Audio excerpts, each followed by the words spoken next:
اور یہ سوادیدہ سفر ہے، اور الحمدللہ اس سفر کے اندر اپنے شاگردوں کی تعلیمی محنت، مدارس کا کام، مساجد کا کام، اس کو اپنی نظر میں رکھتے ہیں۔ تو اسی سلسلے میں الحمدللہ اس سال پہلے یہاں آنا ہوا، تو ہم انشاءاللہ اللہ جل جلالہ نے جو صفات ہمارے حضرت کو عطا فرمائی ہیں اور جو کرامات ہم اپنے انگلینڈ میں دیکھ رہے ہیں کہ مسجد ابراہیم جو ترکے کعبے کے محلے میں بنی، اس کی بنیاد رکھی، اللہ جل جلالہ نے اس پسماندہ علاقے میں مسجد کی شکل کو وجود دیا۔ آٹے کی مدینہ مسجد جہاں مغرب کے بعد بیان ہوا، وہاں 2015 میں جب پہلی مرتبہ یہاں تشریف لائے تھے تو وہاں عصر کا بیان کیا، مسجد کی ترقی کے لیے دعا فرمائی۔ تو اللہ جل جلالہ نے یہ 7 سالوں میں 15 سے لے کے یہ 2022 ہے، 7 سالوں کے اندر اس مسجد کی تعمیر اور ترقی کے سال پہ ہے۔ اس لیے ہمارے بڑے فرماتے ہیں البرکۃ مع الاکابر، کہ برکت بڑوں کے ساتھ ہوتی ہے، آدمی بڑوں کے ساتھ جڑا رہتا ہے، اللہ جل جلالہ برکات نصیب فرماتے ہیں۔ پھر ہمارے یہاں مدرسے کی جتنے نظام ہیں، مسجد کی تعمیر ہے، مدرسے کا کام ہے، اللہ جل جلالہ ہر سال کسی نہ کسی شکل میں ترقیاں فرماتے ہیں۔ کسی سال میں برآمدہ بنا، کسی سال کے اندر مدرسے کی ایک منزل کی تعمیر ہوئی، کسی سال دوسرے کی ہوئی، کبھی مسجد کا ماربل لگا، کبھی قالینیں آئیں، کبھی مسجد کی سال سیلنگ ہو گئی۔ تو کسی نہ کسی درجے کے اندر اللہ جل جلالہ یہ ظاہری ترقی بھی عطا فرماتے ہیں، باطنی ترقی بھی عطا فرماتے ہیں۔ تو ان کے پیچھے ان بڑے حضرات کی توجہات ہیں، ان کی دعائیں ہیں۔ تو حضرت اللہ جل جلالہ نے ایسی کرامات اور برکات عطا فرمائی ہیں۔ تدریس کے کام میں بھی محنت ہے، تبلیغ کے کام کے اندر بھی، کہ جو علماء فیصلات کے سال میں چلتے ہیں، پورا سال ان کی نصرت کا اہتمام، چھٹیوں میں ان کی نصرت فرماتے ہیں۔ سال میں چلنے والے علماء ہوں، مقام پہ کام کرنے والے علماء کرام ہو، خانقاہ کا نظام ہو، فیصلات کی کئی مساجد کے اندر ذکر کے حلقے ہیں، اور ان حلقوں کے اندر اللہ جل جلالہ تصوف کا کام، تزکیہ کا کام لے رہے ہیں۔ اور یہ ہماری ضلع سوابی کے اندر ہمارے گھر کی پہلی مسجد ہے، جس میں پچھلے سال الحمدللہ حضرت کی اجازت سے ذکر شروع ہوا، ذکر کا ایک سلسلہ چل رہا ہے۔ تو یہ ساری کی ساری برکات ہیں بڑوں کی، ہم بڑوں کے ساتھ جڑے رہیں گے، اللہ جل جلالہ ہماری اسی طرح ترقیات فرماتے رہیں گے۔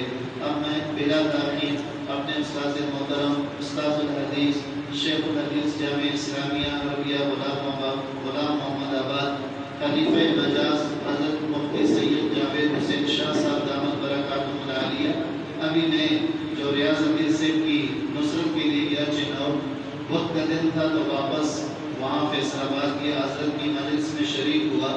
تو عشاء کی نماز کے بعد ذکر کی مجلس بیان شروع ہوا۔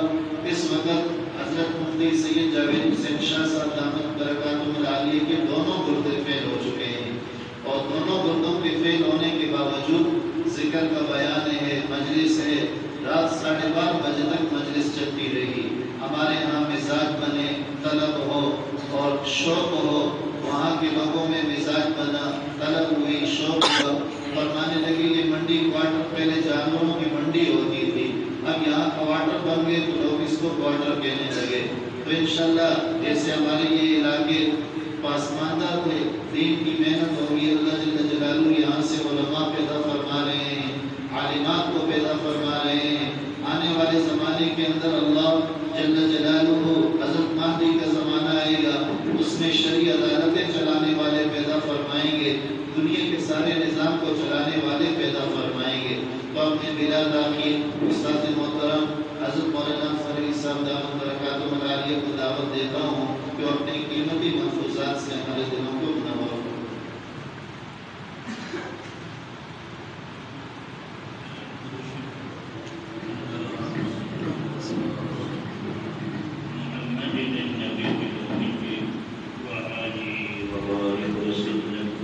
اللهم لا يأتي بالحسنات إلا أنت، ولا يدفع السيئات إلا أنت، ولا حول ولا قوة إلا بالله العلي العظيم۔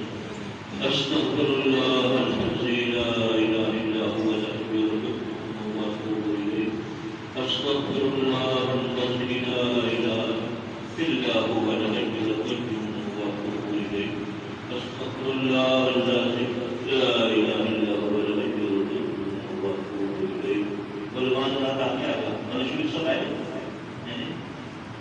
من شو سمعت في القرآن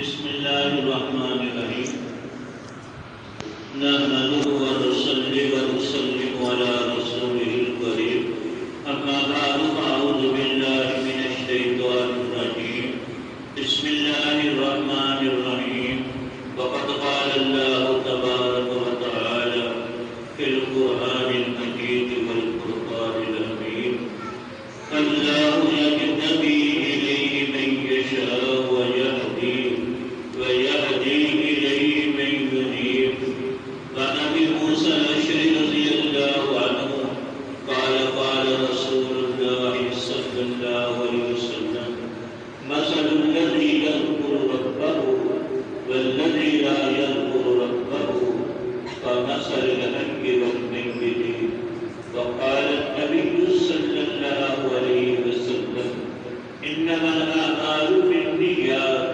وإنما لامرئ ما نوى فمن كانت هجرته إلى الله ورسوله فهجرته إلى الله ورسوله ومن كانت هجرته إلى دنيا يصيبها أو إلى امرأة يتزوجها فهجرته إلى ما هاجر إليه أو كما قال عليه الصلاة والسلام يكفينا القرآن وتمام كلامه وكل نعيم لا محالة زائل ونعيمك في الدنيا غرور وحسرة وعيشك في الدنيا محال وباطل ألا يا صاحب قصر المعلى سقطفا عن قريب في التراب له ملك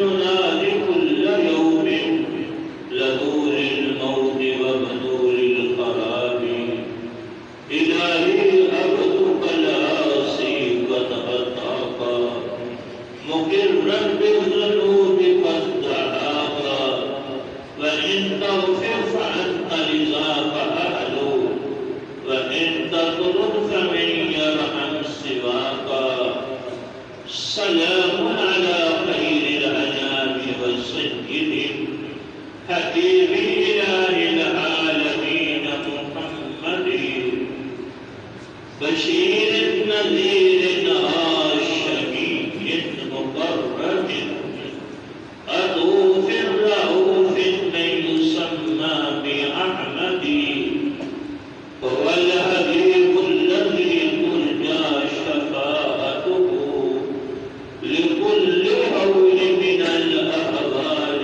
مقتحم يا رب صل وسلم دائما أبدا على حبيبك خير الخلق كلهم يا رب صل وسلم دائما أبدا على حبيبك خير الخلق كلهم اللهم صل على سيدنا محمد النبي الأمي وآله وبارك وسلم میرے محترم علماء کرام میرے عزیزوں میرے ساتھیوں بزرگوں یہاں دین کی نسبت سے تقریباً چوتھی یا پانچویں دفعہ آپ کے علاقے میں آنا ہوا ہے مولانا راشد صاحب ہمارے نیا شاگردوں میں ہیں کچھ شاگرد ایسے ہوتے ہیں کہ اساتذہ سے طالب علمی کے دور میں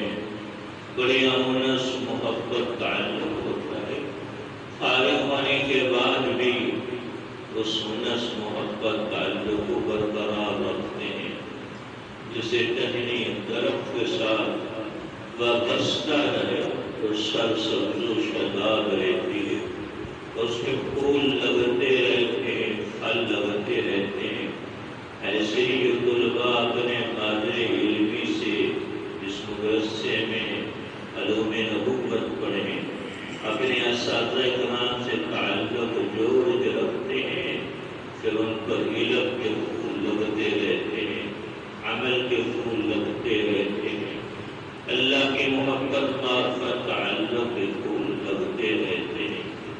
یہ ہمارے مولانا راشد صاحب مرحوم شاگردوں میں سے بہت اچھا ہو کہ وہ فارغ ہوئے، لیکن اسی طرح محبت تعلق انس کو برقرار رکھتے ہوئے اللہ رب العزت ان کو اس علاقے والوں کے لیے، پورے عالم کے لیے ہدایت کا روشن مینارہ بنائے۔ ہمارے تمام شاگردوں عزیزوں کو اس علاقے میں اللہ ان کو ہدایت کا روشن مینارہ بنائے۔ اس سے بڑھ کر ان کو دین کی خدمت کرنے کے شوق جذبے غلبے نصیب فرمائے، اس سے بڑھ کر اخلاص کی دولت نصیب فرمائے۔ آپ ذرا سے جو بات کرنی ہے کہ انسان پر دو حالات ہوتے ہیں، خوشیوں کے حالات، راحتوں کے حالات، آسانیوں کے حالات۔ ان خوشیوں کے حالات میں، راحتوں آسانیوں کے حالات میں اللہ کی نعمت پر ہم شکر ادا کریں گے۔ جو آدمی اللہ کی نعمتوں پر شکر ادا کرتا ہے، اللہ کریم اس پر نعمتوں کے دریا بہا دیتے ہیں، کرم کے دریا بہا دیتے ہیں اس مسلمان پہ جو اللہ کی نعمتوں پر شکر ادا کرتا ہے۔ اور اللہ اس کا نام شاکرین میں فرمانبرداروں میں ذکر دیتے ہیں۔ اور اگر اللہ کی نعمتوں انعاموں پہ ناشکری کے الفاظ بولے، ناشکری کرے اللہ کی نعمتوں کی، تو اللہ نعمتیں چھین بھی لیتے ہیں اور کسی آزمائش پریشانی میں مبتلا کر دیتے ہیں۔ دوسرے مسلمان پر حالات آتے ہیں مصیبتوں کے، پریشانیوں کے، دکھوں تکلیفوں کے۔ ان پریشانیوں، مصیبتوں، دکھوں، تکلیفوں میں صبر کر کے اللہ سے دعائیں مانگ لے پریشانیوں کے دور کرنے کی، تو اللہ اس کا نام صابرین ذکر دیتے ہیں۔ اس مصیبت تکلیف پہ اللہ اس کا انعام آخرت کے درجات کی بلندی لکھ دیتے ہیں۔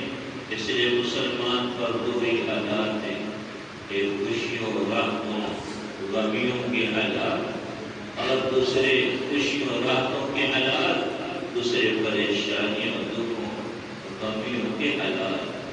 خوشیوں کے حالات کے اندر رب العزت نے فرمایا ہے لَئِنْ شَكَرْتُمْ لَأَزِيدَنَّكُمْ وَلَئِنْ كَفَرْتُمْ إِنَّ عَذَابِي لَشَدِيدٌ۔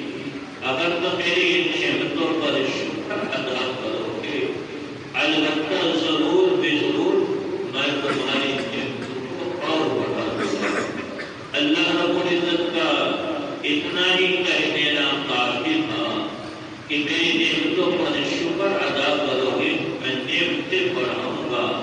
اللہ رب العزت کے زید میں لَأَزِيدَنَّكُمْ، ایک اللہ تقدیر کا اس میں نہ البتہ، دوسرا نُصَّبِلَّہ کا اس میں ضرور بے ضرور، تیسرا قوم ضمیر کا اتصال ہے۔ اگر تم میری نعمتوں پر شکر ادا کرو گے، البتہ ضرور بے ضرور میں تمہاری نعمتوں کو اور بڑھا دوں گا۔ اللہ کرم کو، فضل کو بڑھا دیں گے جو اللہ کی نعمتوں پر شکر ادا کرے گا۔ وَلَئِنْ كَفَرْتُمْ إِنَّ عَذَابِي لَشَدِيدٌ، اگر تم میری نعمتوں پر ناشکری کرو گے، بے شک میرا عذاب بڑا سخت ہے۔ اشارہ ہے ناشکری کرنے سے نعمت بھی چھن جائے گی، پھر کسی پریشانی یا آزمائش میں تکلیفوں میں بھی مبتلا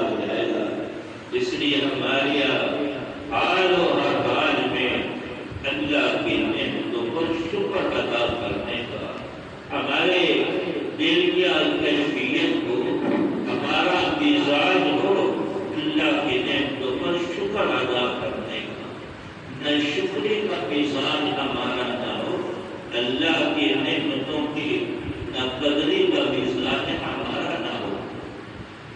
بخاری شریف جلد اول میں کتاب الایمان میں ایک حدیث ہے، حضرت ابو سعید خدری رضی اللہ عنہ سے بھی، حضرت عبداللہ بن عباس رضی اللہ عنہ سے بھی۔ اس کا مفہوم یہ ہے، عید الفطر یا عید الاضحیٰ کا دن تھا اور صحابیات بھی عید پڑھنے کے لیے آتے تھے۔ اس کی کئی وجوہات ہیں، دو بڑی وجہ ہیں، جیسے مرد حضرات صحابہ وحی کے محتاج تھے دین سیکھنے کے، ایسے صحابیات ازواج مطہرات بھی محتاج تھیں۔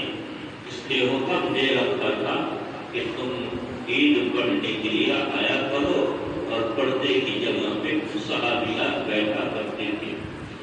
دوسرا، وہ اتنا عفت پاک دامنی کا دور تھا کہ فرشتے بھی صحابہ کی عفت اور پاک دامنی پر نشر کرتے تھے۔ لیکن آج کل کے دور فتنوں کا دور ہے، میں پردے کی کا آج کل پردے کی جگہ نہ ہو تو عورتوں کو مسجدوں میں آ کر عید کی پڑھنے کی اجازت نہیں، نمازیں پڑھنے کی مسجدوں میں اجازت نہیں، گھروں میں وقت پر نماز پڑھیں تو ان کو انشاءاللہ جماعت کا ثواب ملے گا۔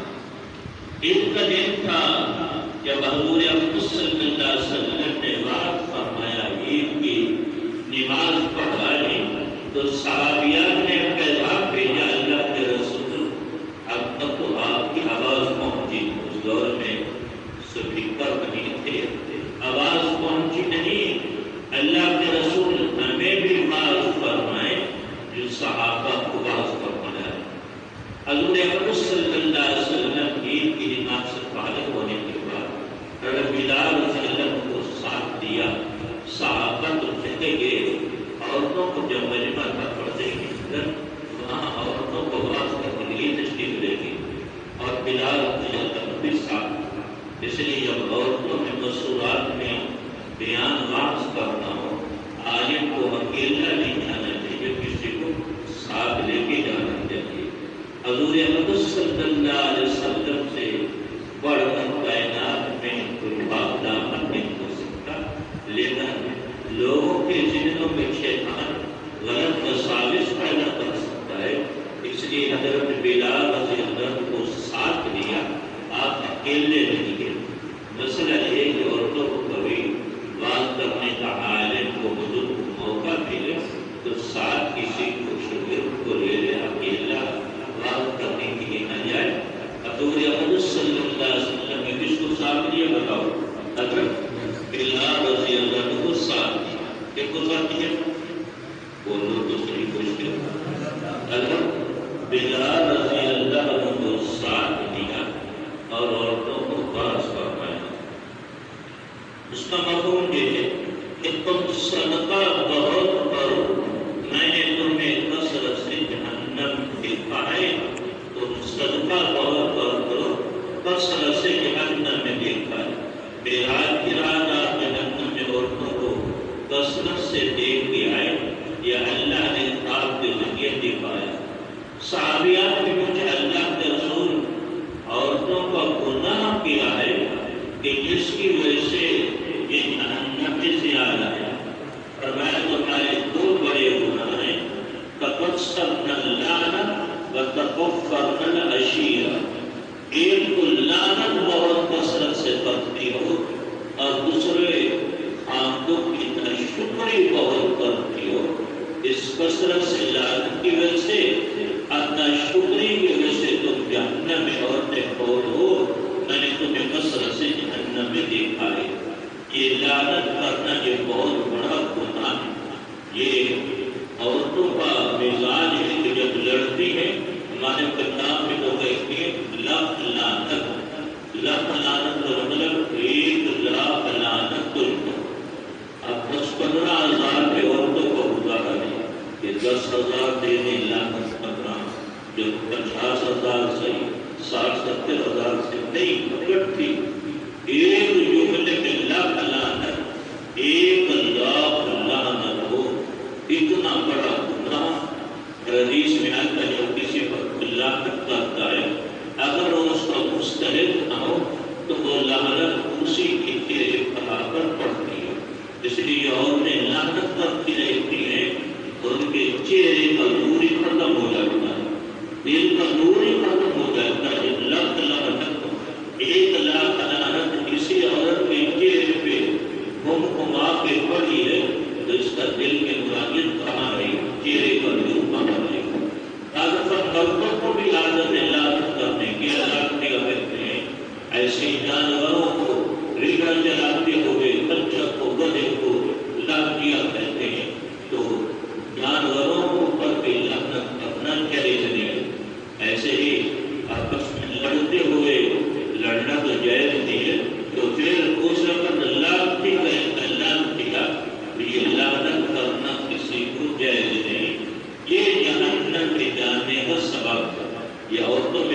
بغیر کہ اس کو لانتی نہ کریں، یہ بہت بڑا گناہ ہے، جہنم میں جانے کا سبب ہے۔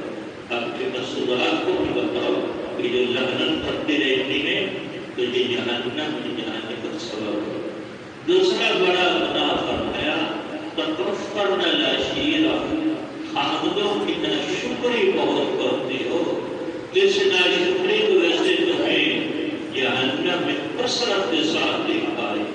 اب ناشکری اتنا بڑا گناہ ہے، جو عورتیں اپنے خامدوں کی ناشکری کرتی ہیں ان کا سکون ختم ہو جاتا ہے، اس لیے کہ ناشکری سے پہلے چھن جاتی ہے، پھر اللہ آزمائش میں مبتلا کر دیتے ہیں۔ جو عورتیں خامدوں کی ناشکری کرتی ہیں تو ان کی راحت سکون وہ ختم ہو جاتا ہے۔ اللہ کی نعمت پر ناشکری کرنے سے پہلی نعمت چھن جاتی ہے، پھر آزمائش میں مبتلا ہو جاتا ہے۔ خامد بیچارہ سارا دن کام کر کے شام کو جب آتا ہے تو کہتی میں نے تو کسی سکون دیکھا ہی اس گھر میں، جب سے آئی ہوں میں نے تو اس گھر میں کبھی سکون دیکھا ہی ہوں۔ وہ سارے کاموں کے انسانوں پر ایک منٹ میں پانی پھیر دیا۔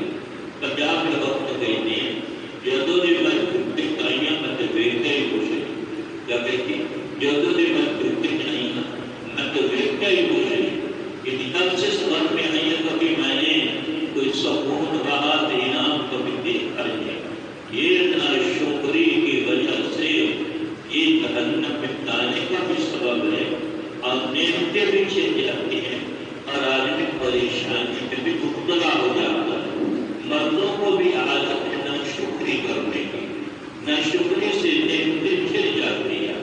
مثال اچھی طور پر اچھی بڑی دکان چل رہی ہے، 50-60 ہزار روزانہ کھا رہا ہے، جب کچھ دکان کیسے چلتی یہ گزارا ہی کوئی بڑائی بنتا، اتنی بڑی ناشکری 50-60 روزانہ کا کمانا ہے اور کچھ ناشکری کرتا ہے تو گزارا ہی کوئی بنتا پڑا۔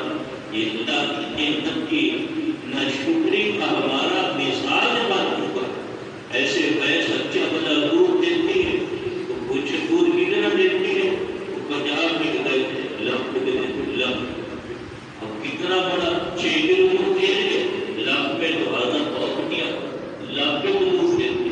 کتنی بڑی ناشکری، یہ عورتوں میں بہت ناشکری۔ میں 7-8 کلو دودھ دیتی کو پوچھے دوسری سے اور سے کتنا دودھ دیتی ہے تمہارے گھر، بس بھی کوئی نہیں لمپ پہ بھی دیتی لمپ پہ بھی دیتی۔ اتنی بڑی ناشکری اللہ کی نعمت، ایک اور ناشکری ہوتی میں مسئلہ بنا دودھ دیتی اتنا دودھ بس کی گھٹے بھی دیتی گھٹے، اب گھٹے کو پنجابی میں ایک گھٹ کو کہتے، اب 7-8 کلو کہاں ایک گھٹ کہاں، تو کتنی بڑی ناشکری۔ یہ ہمارے مردوں میں ناشکری کا مزاج بن چکا، عورتوں کا مزاج تو زیادہ ہے، مردوں میں بھی ناشکری کا مزاج بن چکا ہے، جس سے نعمتیں چھن جاتی ہیں، اللہ کا انعام چھن جاتا ہے، آدمی پریشانی میں مبتلا ہو جاتا ہے۔ تو آج یہ بات سننے کے بعد ہمارا مزاج اللہ کی نعمتوں پر شکر ادا کرنے کا، الحمدللہ اللہ نے بڑا کرم فرما، بڑا کچھ دے رکھا، اللہ نے اتنے انعام دے رکھے ہیں کہ ہم اللہ کے انعاموں کا شکریہ ادا کر ہی نہیں سکتے۔ یہ ہمارا مزاج ہو اللہ کی نعمتوں پر شکر ادا کرنے کا، یہ جو ہم نے مزاج بنایا ہوا ہے اللہ کی نعمت کی ناشکری کا، یہ اس مزاج کا کتنا بڑا نقصان، نعمت بھی چھن جائے گی، پریشانیوں میں مبتلا ہو جائے گا، اور آخرت کے اندر ناشکری جیسے جہنم میں جائے گا، ناشکری لوگوں میں اس کا شمار ہوگا۔ پھر آپ نے عورتوں کو فرمایا کہ تم عقل کے اعتبار سے بھی ناقص ہو اور دین کے اعتبار سے بھی ناقص ہو، یہ عید کے دن فواز آپ نے فرمایا۔ تو صحابیات نے پوچھا عقل کے اعتبار سے کیسے ناقص ہیں؟ فرمایا کہ کسی معاملے میں گواہی دینی ہو تو ایک مرد ہو، 2 عورتیں آئیں، پھر ایک مرد کے مقابلے میں گواہی دے سکتی ہے،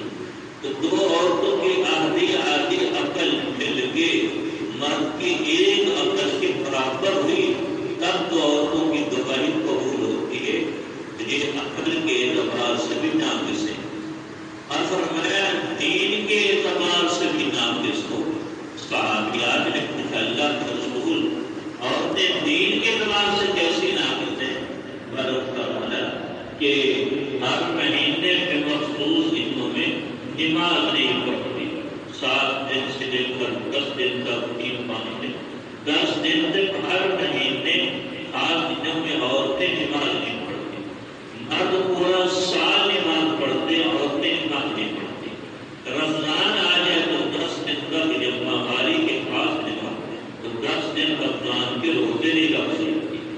اگر اپنے رات مانگتا ہو تو خاص دن آ جائے تو بیت اللہ کا طواف نہیں کر سکتے، بیت اللہ کے اندر داخل نہیں ہو سکتی۔ تو یہ تمہارے دین کا نقصان ہے۔ فرمایا صدقہ کرو کہ اللہ تمہیں جہنم سے بچائے۔ اصل میں قیامت تک آنے والی عورتوں کو پیغام تھا، ورنہ صحابیات اتنی بلند پاکیزہ تھیں کہ ان کی پاک دامنی پہ جنت کی روحیں بھی رشک کرتی تھی۔ صحابیات مطہرات کی پاک دامنی پہ نیکی پر روحیں بھی رشک کرتی تھی۔ قیامت تک آنے والی عورتوں کو بات تھا، فرمایا صدقہ کرو۔ اس دور میں جیسے ہمارے یہاں شادی کے موقع پہ عورتیں زیورات پہن کی جاتی ہیں، سونے کی چوڑیاں، کانٹے وغیرہ، گلے کے ہار، تو اس وقت رواج تھا عورتیں عید کے دن زیورات پہن کے آتی تھی۔ جب فرمایا صدقہ کرو، صحابیات نے اتنا صدقہ کیا کہ انہوں نے گلے کے ہار جن کے تھے وہ بلال رضی اللہ عنہ کی چادر پہ رکھ دی، جن کے وہ اس دور کی مالیاں تھی، کانٹے تھے، وہ اتار کے رکھ دیا۔ اس دور کی جو چوڑیاں تھی سونے چاندی کی وہ رکھ دی، اور اتنے صدقہ کیا کہ بلال رضی اللہ عنہ کو اٹھانی مشکل ہو گئی۔ اتنا سونا چاندی جمع ہو گیا کہ بلال رضی اللہ عنہ کو جو اٹھانی پنجابی میں پڑھ کرتے اس کو اٹھانا مشکل ہو گیا۔ اس حدیث کے اندر جو ہمیں سبق ہے کہ ہمارا اللہ کی نعمتوں پر شکر ادا کرنا کا مثال ہونا چاہیے، نہ شکری کا مزاج کبھی نہ ہو، نہ شکری کرنے سے نعمتیں چل بھی جاتی ہیں اور اللہ آزمائشوں میں بھی مبتلا کر دیں۔ اللہ کی نعمت پر، انعاموں پر شکر ادا کرنے کے 3 طریقے ہیں، اور پریشانی دکھ اور تکلیفوں پر بھی 3 طریقے ہیں۔ جو حدیث میں حضور اکرم صلی اللہ علیہ وسلم امت کو بتائیں، اگر کہو تو پھر میں بتاؤں گا، عمل کرو گے تو پھر بتاؤ، ورنہ نہیں بتا۔ عمل کرو گے عمل کرو گے انشاءاللہ۔ اللہ کی نعمت پر شکر ادا کرنے کے 3 طریقے۔ پہلا طریقہ ہے کہ حدیث میں جامع دعا ہے، اللہ کی نعمتوں پر وہ ہم دعا پڑھا کریں۔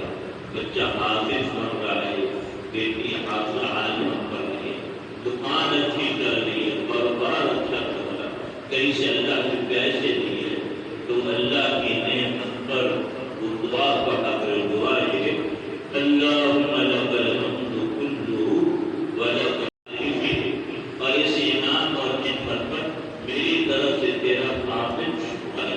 اس دعا کی پڑھنے سے اللہ کی نعمتوں پر کامل تعریف اور کامل شکر ادا ہوتا ہے۔ دعا یہ اللہم لک الحمد کلہ ولک الشکر کلہ، پڑھ ابھی شکر، اللہم لک الحمد کلہ ولک الشکر کلہ۔ اس بات اللہم لک الحمد کلہ ولک الشکر کلہ، یہ دعا نعمتوں پر، خوشیوں کے موقعوں پر پڑھا کریں، اللہ خوشیوں اور نعمتوں کے دریا بنا دے۔ دوسرا طریقہ ہے کہ 2 نفل صلاۃ شکر کے پڑھا کریں۔ اس میں یوں نیت کیا کہ اللہ دین اور دنیا کی نعمتیں، روحانی اور جسمانی نعمتیں ایمان اور گھر میں جو موجودہ خوشی ملی ہے، اللہ اس نعمت پر تیرا شکر ادا کرنا۔ اللہ دین اور دنیا کی نعمتیں، روحانی اور جسمانی نعمتیں ایمان پر، ہمارے حضرت جی فرما رہے تھے جو نعمتیں ایمان پر شکر ادا کرتا ہے اس کا خاتمہ انشاءاللہ ایمان پر ہوگا۔ اس کا خاتمہ کلمہ طیبہ پر ہو. تو کیسے نیت کرنی ہے؟ اللہ دین اور روحانی نعمتیں، روحانی اور جسمانی نعمتیں ایمان موجودہ نعمت پر میں تیرا شکر ادا کرتا ہوں. ہم روزانہ 2 نفل صلاۃ الشکر کے پڑھا کریں. دیر کا چند دن پڑھو، انشاءاللہ اتنے اللہ نعمتیں دیں گے تو ہر بار اتنا اچھا دیں گے، حلال طیب رزق اتنا دیں گے ہم تصور بھی نہیں کر سکتے. اس لیے روزانہ اللہ کی نعمتوں پر شکر کی کیا طریقہ ہے؟ 2 نفل صلاۃ الشکر کے پڑھتے ہیں. تیسرا طریقہ ہے سجدہ شکر ادا کرنا. یہ پیچھے بھی مستقل بات ہے، اللہ کی نعمتوں پر سجدہ شکر ادا کرنا. صاحب مشکات میں بھی باب ماننا ہے اور حضور پاک صلی اللہ علیہ وسلم کو جب بھی خوشی پہنچتی آپ سجدہ شکر ادا کرتے. سجدہ شکر کا طریقہ یہی نیت کر کہ اللہ دین اور دنیا کی نعمتیں، روحانی جسمانی نعمتیں ایمان موجودہ نعمت پر میں تیرا شکر ادا کرتا ہوں. تو سجدے میں جا کر سجدے کی تسبیحات پڑھ کر کے اللہ کی عظمت احمد کی دل دعائیں سجدے میں پڑھنا نماز کے علاوہ، تو یہ سجدہ شکر ہے. تو اللہ کی نعمتوں پر شکر ادا کرنے کے کتنے طریقے؟ 3. پہلے طریقہ کون سی دعا پڑھی بتاؤ؟ اللہ تو کیا پڑھنا؟ 2 نفل صلاۃ الشکر کے. تیسرا کیا کرنا ہے؟ سجدہ شکر ادا کرنا. جب وہ پریشانیاں ہمیں پہنچے، دکھ تکلیف پہنچے، تو اس کا ایک طریقہ ہے اس پر صبر کا ہوگا. اس پریشانی دکھ پر صبر کرنا، کبھی اللہ نہ کرنا، لوگوں کے سامنے اس پریشانی دکھ کا اظہار نہ کرنا. تو ان اللہ مع الصابرین، اللہ کی مدد صبر کرنے والوں کے ساتھ ہو جائے گی.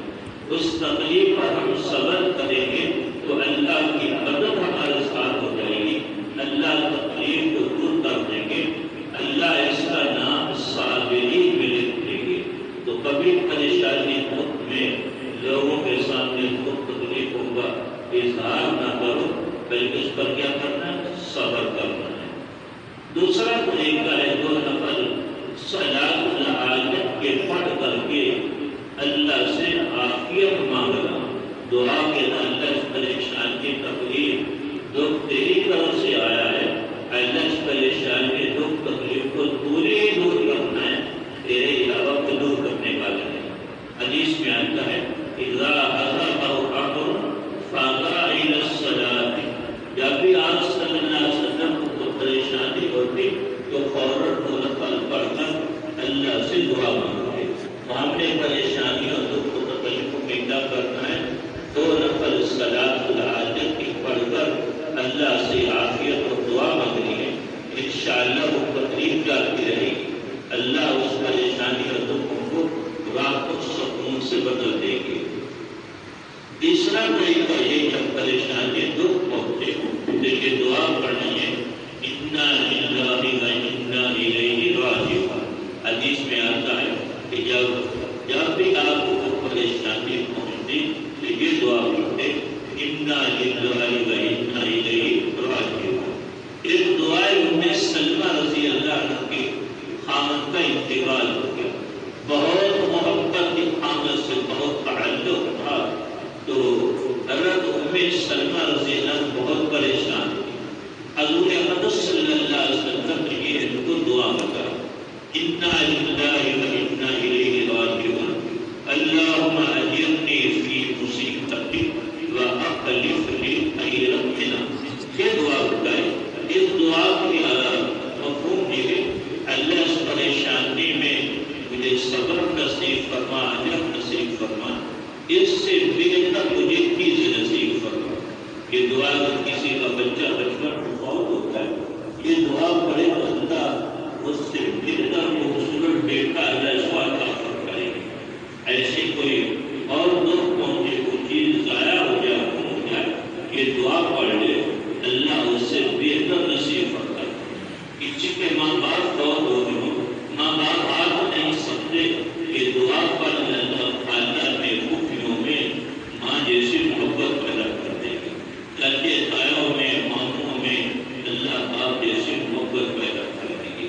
ام سلمہ رضی اللہ عنہ کہتی ہیں آپ کے پہلے سے میں نے دعا پڑھنی شروع کر دی، لیکن میں سوچا کرتی تھی کہ ابو سلمہ سے بہتر میرے خاوند کام مل سکتے۔